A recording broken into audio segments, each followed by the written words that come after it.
రేవంత్ రెడ్డి గారు కేంద్ర మంత్రి శ్రీనివాస్ వర్మ ఇంటికి టిఫిన్ కి పోయింది బ్రేక్ఫాస్ట్. ఒకవైపు ఏం జరుగుతుంది, బీజేపీ ఏమో మహిళా బిల్లుకు కాంగ్రెస్ మద్దతు ఇయ్యలేదు, కాంగ్రెస్ నాయకుల ఇండ్లు ముట్టడించండి అని బీజేపీ పిలుపునిస్తుంది.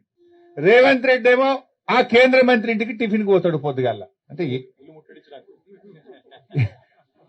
ఏం నాటకాలు ఆడుతున్నారు మీరు?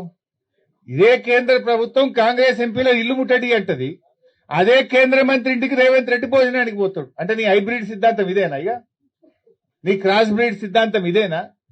నాకైతే ఆ రాహుల్ గాంధీకి సోనియా గాంధీ గారికి అర్థమవుతుందో లేదో నాకు అర్థమైతలేదు. ఈ క్రాస్ బ్రీడ్ సిద్ధాంతంతో ఈ రేవంత్ రెడ్డి చేసే ఈ హైబ్రిడ్ పనులతో కాంగ్రెస్ పార్టీ బతికి బట్టగట్టదా? కాంగ్రెస్ సిద్ధాంతం నిలుస్తుందా? అసలు ఆయన చెప్తున్నది ఏంది? ఇవాళ పొద్దున ఏడిపోయినావు నువ్వు. ఇవాళ దేశమంతా కాంగ్రెస్ నాయకుల ఇల్లు బీజేపీలు ముట్టడిస్తుండ్రు, నువ్వేమో కేంద్ర మంత్రి ఇంటికి టిఫిన్ పోతున్నావు. అంటే నీ విధానం ఏంది? నీ పద్ధతి ఏంది?